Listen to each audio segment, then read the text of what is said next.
is about, we're looking at different kinds of threads and needles that you are going to use as a beginning beader. And I just want to stress that this is my own experience, and this is sort of geared towards students who are taking beading in Churchill High School. So the idea behind these online videos is that you kind of get a jump on some art projects that you might do. So there's lots of different ways to learn, and this is just one of them. So having said that, I am sort of speaking towards the absolute beginner beader, and specifically for students in my class. If you want to use these videos, go right ahead if they help you in any way, shape, or form. So beading needles. Beading needles are not like regular needles. A lot of people get really frustrated. They buy some beads and then they're like, oh, the needle's getting stuck. Well, there's a reason for that. So you'll notice these numbers here. You've got 11s, 13s, 16, and these longer, skinnier ones. They correspond to bead sizes. So if you look at the previous video I did on bead types and sizes, you can see that the size 11, which is sharp, so the advantages to a size 11, it's very sharp, it's quite sturdy, it doesn't bend as easily, and it's easier for a beginner beader to hold on to sometimes because you have tension in your fingers and then you kind of like bend your needle. So when I was a beginner beader, I really preferred using size 11s, but for the type of stitch that I'm starting you guys out with, I much prefer that you use a 13 or a 16 because, well, I'll show you why. So you notice the numbers get higher as the beads get smaller. So this is a size 11 needle, and it very easily goes through. I talked a little before about how Delica beads are they have big holes because they're cylinders. So it goes very easily through here, and you can get a size 11 needle through Delicas like several times. Sorry, that's my alarm.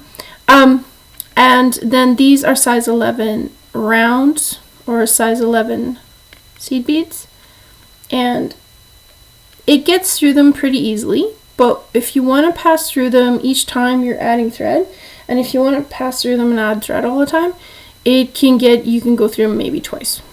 Now size 15s are even smaller, and I'll do this one first. So these are size 15 Delicas. They're those cylinders, and so you can even get a size 11 needle through them. It's a bit snug. Probably only go through once. With the size 15s, you're gonna find, you can see that I'm really having a struggle trying to get through here, and you can't actually get the whole needle through. It won't go. So if you're going to be using a 15 bead, you probably want to use a 16 needle, right? Because it will be smaller. So this is going to go through super easy on this one, and it's going to go through these. You'll probably get it through twice. Probably not more than that, right? You probably won't need to go through too much. But there's still room in there, right? There's actually quite a bit of room.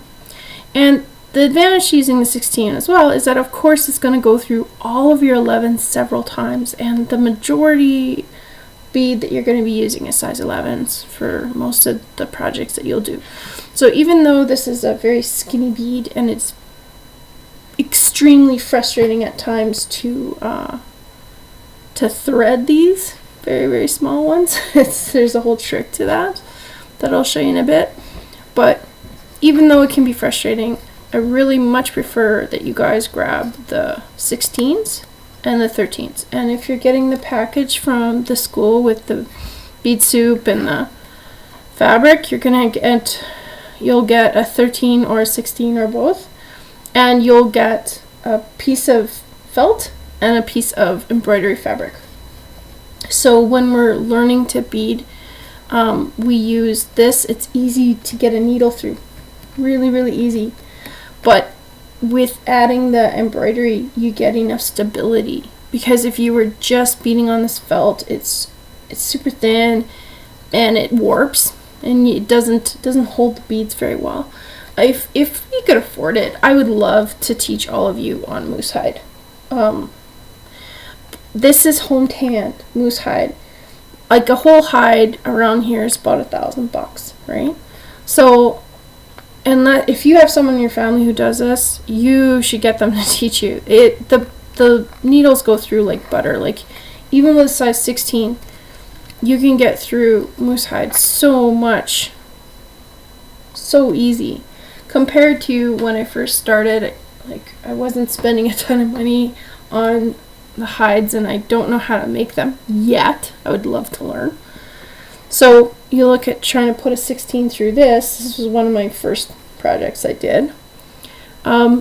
It's considerably harder to get the needle through, even with the 11s. Now, when do you use a size 11? You use a size 11 with double needle technique, which you can learn. I'll do a video on that. So double needle technique, this thing will punch through leather, especially like commercial leather can be very, very tough.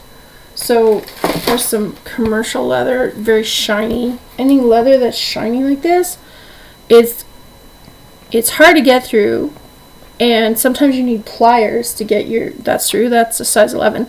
Plus, if you make a mistake, you can see it on the leather. So that's kind of why we don't start out with the leather and stuff. So we're gonna start you out easy by doing your stuff on